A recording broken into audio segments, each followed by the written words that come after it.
Next हमारा topic है electric flux. Electric flux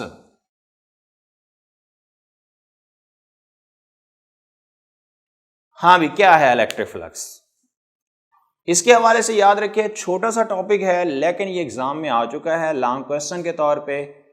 electric flux को डिफाइन करने के लिए मैं यहां पे आपको सबसे पहले मीनिंग्स बता दूं फ्लक्स के। फ्लक्स के मीनिंग है फ्लो, बहाव। अब आप सोच रहे होंगे कि इलेक्ट्रिक फ्लक्स, अगर पूरा ये वर्ड पढ़ा जाए तो ये क्या लिखा हुआ है? इलेक्ट्रिक से मुराद तो हम अब तक लेते हैं इलेक्ट्रिक चार्ज, तो ये तो पढ़ा जाएगा इलेक्ट्रिक चार्ज का फ्लो। ऐसा नहीं, यहां पे इलेक्ट्रिक चार्ज का फ्लो नहीं है। इलेक्ट्रिक चार्ज का फ्लो एक और नाम है, वो हम नेक्स्ट चैप्टर में पढ़ेंगे, उसका नाम है इलेक्ट्रिक करंट। हम यहां पे फिर किसका फ्लो पढ़ना चाह रहे हैं? यहां पे आके आपको इलेक्ट्रिक के जो मीनिंग लेने हैं वो इलेक्ट्रिक फील्ड लाइंस के लेने हैं। तो यहां पे इलेक्ट्रिक से मुराद क्या लेना है आपने? Electric field lines. अब अगर आप देखें ये लिखा हुआ है फिर इस हिसाब से इलेक्ट्रिक फील्ड लाइंस का फ्लो। अब लाइन फ्लो तो नहीं करती, लाइन गुजरती होती है। लाइन ने पास होना होता है, गुजरना होता है। तो इसका मतलब हम यहां पे फ्लक्स का मीनिंग, मफहूम जो है वो फ्लो वाला नहीं लेना, बल्कि कौन सा लेना है? पास। तो मुकम्मल क्या बन रहा है ये? इलेक्ट्रिक फील्ड लाइंस का गुजरना। सवाल यह है कहां से? तो उसका जवाब है किसी यूनिट एरिया में से। तो भाई डेफिनेशन बन गई। क्या डेफिनेशन बनेगी? The number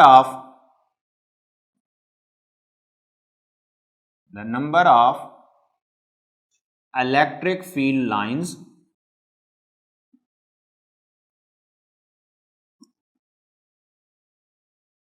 passing through unit area। the number of electric field lines, पढ़ चुके हैं electric field lines. Electric field lines जो गुजर रही हैं किसी यूनिट एरिया, यहां यूनिट जरूर लिखना है, यूनिट एरिया में से गुजरने वाली फील्ड लाइंस की तादाद को क्या कहा जाता है? Is called electric flux.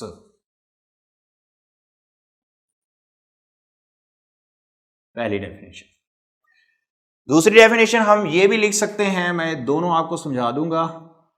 दूसरी जो डेफिनेशन है वो है द डॉट, या इसको पता है आपको स्केलर भी कहा जाता है। द डॉट या स्केलर प्रोडक्ट, भाई किस किस का? Of electric field intensity and vector area is called electric flux. ठीक है, ये दूसरी डेफिनेशन है, आप जो चाहे लिख सकते हैं। मैंने कहा कि ये स्केलर प्रोडक्ट है, डॉट प्रोडक्ट है। इससे क्या अंदाजा हुआ? इससे अंदाजा ये हुआ कि जो डॉट प्रोडक्ट है उसका जवाब स्केलर मिकदार होती है। तो यहां पे आपको एक मारूजी मिल गई, या आपको एक हिंट मिल गई कि जो इलेक्ट्रिक फ्लक्स है ये हमेशा कौन सी मिकदार होगी? स्केलर। ये कौन सी मिकदार होगी? स्केलर क्वांटिटी है, इसकी कोई डायरेक्शन नहीं होगी। तो वे dot product of electric field intensity, जिसको ई से जाहिर किया जाता है, एंड वेक्टर एरिया, और वेक्टर एरिया का प्रोडक्ट जो है स्केलर प्रोडक्ट क्या कहलाएगा? Electric flux. और इसका फार्मूला क्या बनेगा? इसका जो फार्मूला है वो हम इस नीचे वाली डेफिनेशन के हिसाब से बना सकते हैं। वो फार्मूला बनेगा इलेक्ट्रिक फ्लक्स की अलामत फाई लिख के नीचे ई लिख देना है। E stand for here electric. तो इलेक्ट्रिक फ्लक्स की अलामत फाई ई से जाहिर करेंगे और ये बराबर होगा electric field intensity E and vector area, A लिख के ऊपर एरो हेड लगा या इसको आप ओपन करें, फर्स्ट ईयर में पढ़ चुके हैं, पहले वेक्टर की मैग्नीट्यूड ई, दूसरे वेक्टर की मैग्नीट्यूड ए और साथ आ जाएगा कॉस थीटा। ये है भी इसका फार्मूला। अब आप सोच रहे होंगे थीटा जो जाविया है वो किन के दरमियान होगा, तो उसका जवाब यही है ई और ए के दरमियान, यानी इलेक्ट्रिक फील्ड इंटेंसिटी और वेक्टर एरिया के दरमियान है।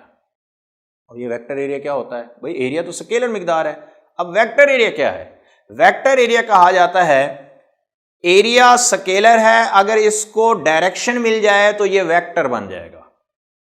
एरिया को डायरेक्शन कैसे देनी है वेक्टर बनाने के लिए, तो उसका जवाब है कि ऐसा area whose direction is normal to the plane, normal to the surface. मसलन मैं एग्जांपल दे रहा हूं,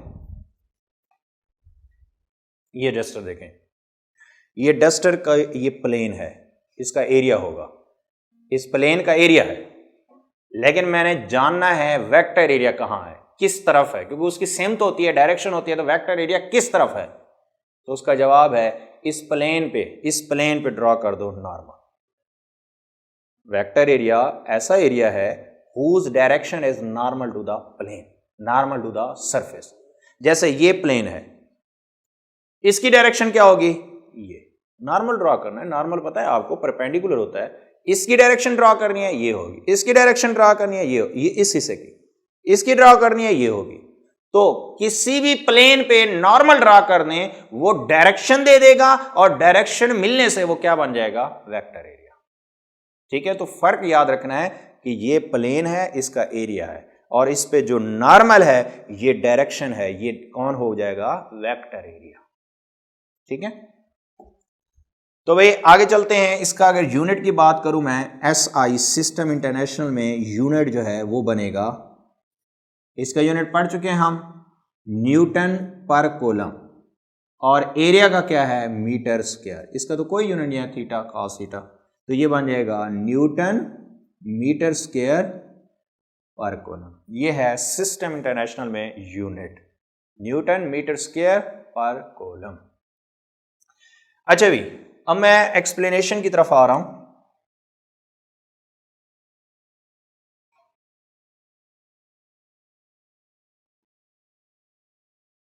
एक्सप्लेन करना है इसको। फर्ज करें एक रीजन है जहां इलेक्ट्रिक फील्ड यूनिफॉर्म है। Let us consider a region of uniform electric field.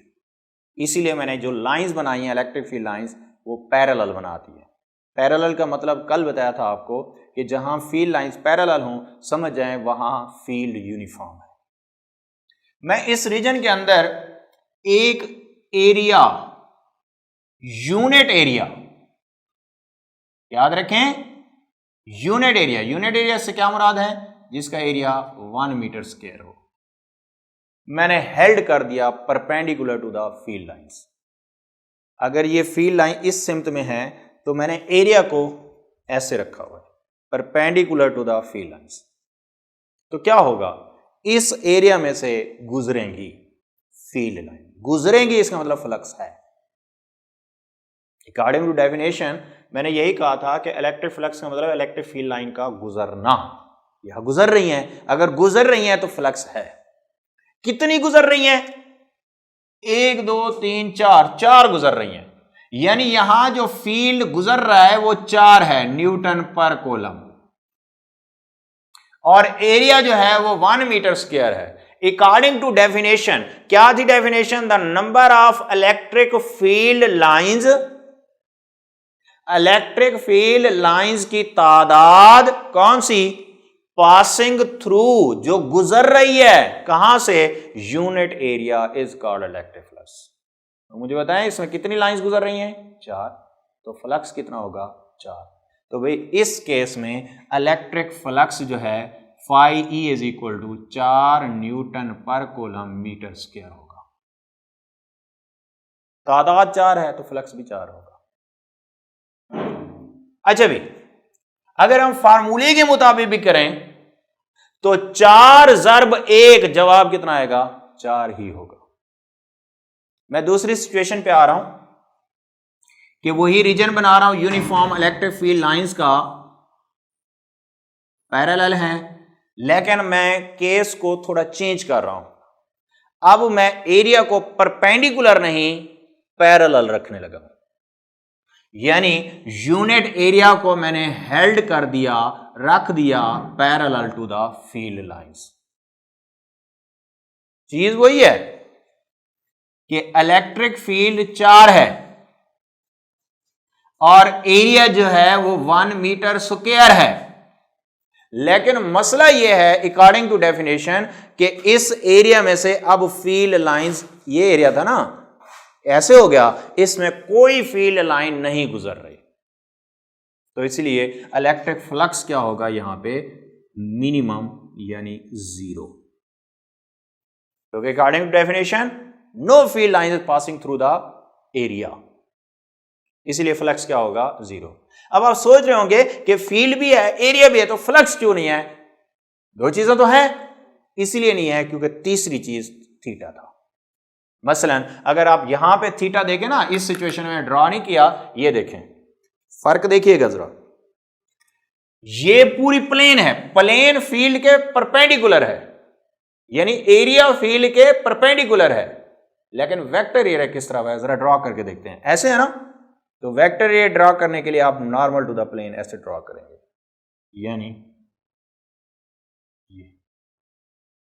ये वेक्टर एरिया, और ये क्या थी?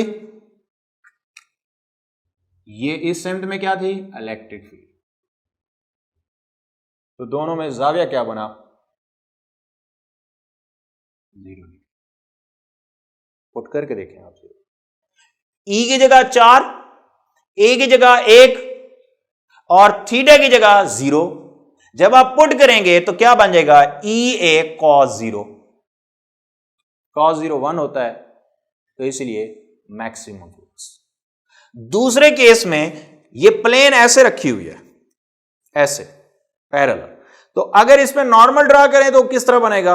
ऊपर देखिए, यानी यहां जो वेक्टर एरिया है, एरिया नहीं वेक्टर एरिया इस सिम्त में है, और फील्ड लाइन किस सिम्त में है? वो इस सिम्त में। तो एंगल कितना हुआ? एंगल दोनों के दरमियान 90 डिग्री। जब आप 90 पुट करेंगे cos 90 0 होता है, तो पूरा फ्लक्स भी क्या हो जाएगा? 0।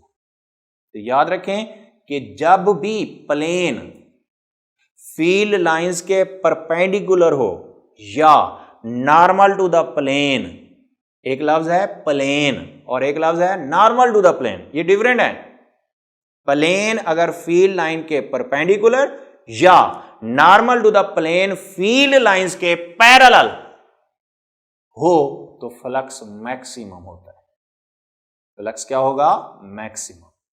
व्हेन प्लेन फील्ड लाइन के पैरेलल या normal to the plane field line के परपेंडिकुलर हो जाए, देखिए उलट है, यानी प्लेन जब कहते हैं तो उसके लिए और बात बन रही है, जैसे यहां प्लेन कहा तो perpendicular, normal to the plane कहा यानी वेक्टर एरिया कहा तो वो क्या बन जाता है? उसके पैरेलल।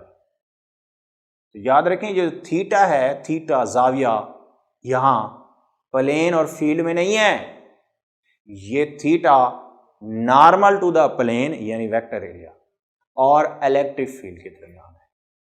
तो इसीलिए हमने इस प्लेन को नहीं देखना, जब इस फार्मूले में थीटा की कीमत पुट करनी है। आप सोच रहे होंगे कि प्लेन परपेंडिकुलर, यहां थीटा 90 पुट कर देते, गलत हो जाता, क्योंकि थीटा जाविया है नॉर्मल टू द प्लेन और फील्ड के दरमियान। तीसरी सिचुएशन पे आ रहा हूं मैं,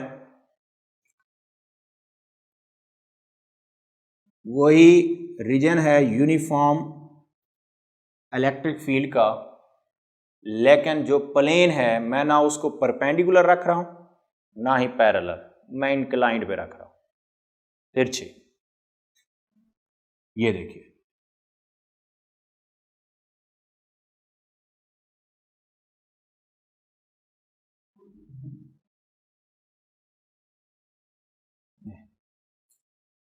अब क्या होगा?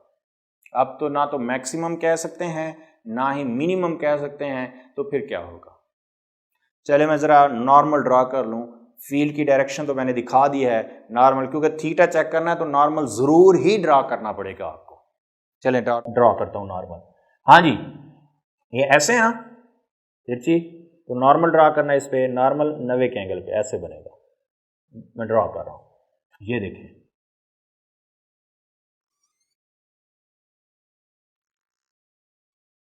ये है नॉर्मल टू द प्लेन जो कि वेक्टर एरिया को जाहिर कर रहा है, और फील्ड लाइन इस डायरेक्शन में है,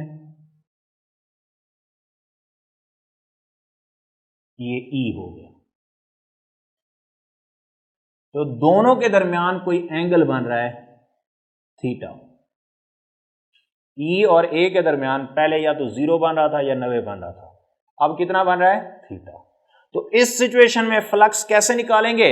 उसके लिए आप एरिया को रिजॉल्व कर लो। मैंने तरीका बताया हुआ है, रिजॉल्व करने के लिए आपको परपेंडिकुलर ड्रा करना होता है। जैसे ही परपेंडिकुलर ड्रा करेंगे तो ये एक कंपोनेंट, ये दूसरा, ये वर्टिकल कंपोनेंट है ए साइन थीटा हो गया, और ये हॉरिजॉन्टल कंपोनेंट है ए का ए कॉस थीटा हो गया। तो हमें कौन सा वाला चाहिए एंगल के लिहाज से? हमने देखा कि जो कंपोनेंट वेक्टर का फील्ड के परपेंडिकुलर हो वहां फ्लक्स क्या हो जाता है? 0, और जो कंपोनेंट एरिया का फील्ड के पैरेलल हो वहां फ्लक्स होता है मैक्सिमम। तो इसीलिए हमें फिर कौन से वाला चाहिए? क्या ए साइन थीटा चाहिए? नहीं, क्योंकि ए साइन थीटा तो वर्टिकल कंपोनेंट है इस डायग्राम के हिसाब से, इसमें नहीं होगा फ्लक्स। तो फ्लक्स किस में होगा? ए कॉस थीटा। तो इसीलिए यहां पे जो फ्लक्स हासिल होगा वो ई ए नहीं, ई ए कॉस थीटा। तो इसको आप स्केलर प्रोडक्ट की फॉर्म में लिख सकते हैं ई डॉट ए। इसलिए मैंने दूसरी डेफिनेशन में कहा था कि ये स्केलर प्रोडक्ट होता है किस किस का? इलेक्ट्रिक फील्ड इंटेंसिटी और वेक्टर एरिया का।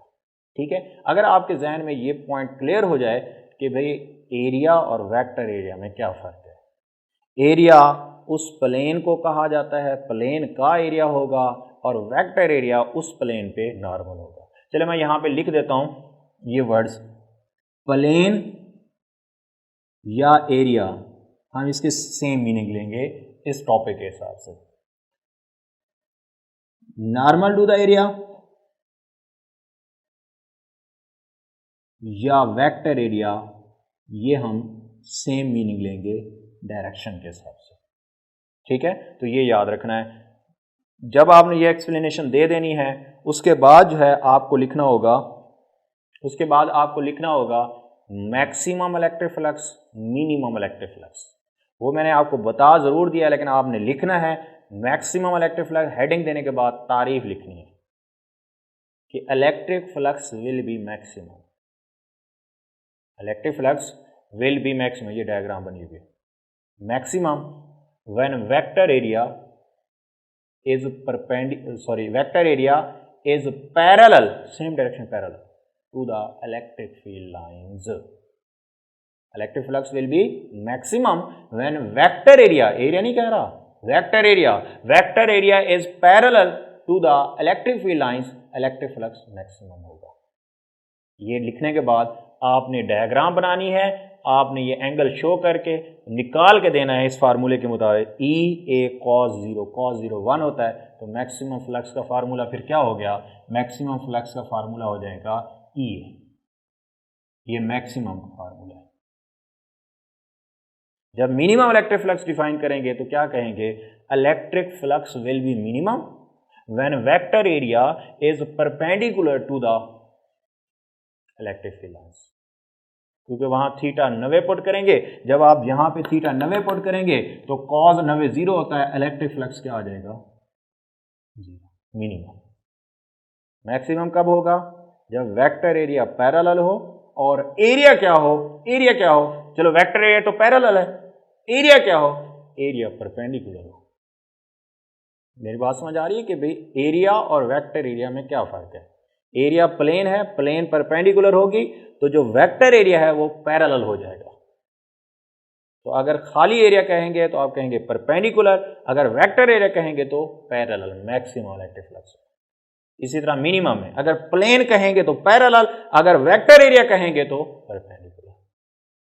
ये था आज का हमारा लेक्चर। तो आज के लेक्चर में हमने जो चीज़ें पढ़ी हैं एक दो दोबारा मैं रिवाइज करा दूं, बता दूं कि क्या पढ़ा है हमने। पहले नंबर पे हमने इलेक्ट्रोस्टैटिक की दूसरी एप्लीकेशन पढ़ी थी, inkjet printer. Inkjet printer application electrostatics की, उसके पार्ट्स मैंने उसकी डेफिनेशन बताई, उसके पार्ट्स बताए। एक इंक सप्लाई था डायग्राम के मुताबिक, पंप था, प्रिंट हेड था, नोज़ल थी, उसके बाद इलेक्ट्रिकल कंपोनेंट्स दो अदद, एक चार्जिंग इलेक्ट्रोड और एक था डिफ्लेक्टिंग प्लेट, गटर था और उसके बाद एक पेपर था जिस पे वो प्रिंट करना। नेक्स्ट टॉपिक जो हमारा था वो था इलेक्ट्रिक फ्लक्स के हवाले से। मैंने कहा ये लॉन्ग क्वेश्चन है, आ चुका है, वैसे छोटा सा सवाल है लेकिन ये लॉन्ग क्वेश्चन में आ चुका है, इसमें कोई मसला नहीं है। मैंने एक तरीक़ाकार बना दिया, आपको बता दिया है कि आपने टॉपिक को कैसे लिखना है। आपने उसको डिफ़ाइन कर लेना है इलेक्ट्रिक फ्लक्स को। दोनों डेफिनेशन बेहतर है कि लिख दें आप, ज़्यादा बेहतर है ताकि एक्सप्लेनेशन में क्लैरिटी रहे। दोनों डेफिनेशन, फार्मूला, यूनिट, फिर उसके बाद एक्सप्लेनेशन में आएंगे। एक्सप्लेनेशन में मैंने 3 सिचुएशन ड्रा की थी कि अगर एरिया परपेंडिकुलर हो या नॉर्मल टू एरिया पैरेलल हो तो फ्लक्स मैक्सिमम हो जाता है, उसका ये वैल्यू होगी। अगर एरिया पैरेलल हो या normal to the area field lines के परपेंडिकुलर हो तो फ्लक्स मिनिमम हो जाता है, मैंने ये बना दिया। उसके बाद तीसरी सिचुएशन ली कि अगर एरिया फील्ड लाइन के साथ कोई एंगल बना रहा हो थीटा जो पता ना हो, अननोन हो, तो फिर उसके लिए फिर फार्मूला बन जाता है ई ए कॉस थीटा, वरना या ई ए आएगा या ज़ीरो आएगा। ई ए से मुराद मैक्सिमम, ज़ीरो से मुराद क्या होगा, मिनिमम। और अगर थीटा अननोन हो तो फिर कॉस थीटा वाला फैक्टर भी आएगा, यानी 3 हो जाएंगे, ई, ए और कॉस थीटा। तो ये था आज का हमारा टॉपिक। इसमें एक चीज़ है कि आप प्लेन को भी डिवाइड कर सकते हैं, उसके कंपोनेंट बना सकते हैं। कि अगर एक प्लेन है, यूँ समझें कि इस तरह प्लेन है तो एक हिस्सा ये हो गया और एक हिस्सा ये हो जाएगा, इसमें फ्लक्स मैक्सिमम होगा। क्यों? क्योंकि ये डायग्राम के मुताबिक प्लेन जब फील्ड के परपेंडिकुलर हो जाते हैं मैक्सिमम, इसमें फ्लक्स नहीं होगा, ये जो हिस्सा होगा क्योंकि ये इस शक्ल में आ जाएगा। ठीक है, ओके, अल्लाह हाफ़िज़।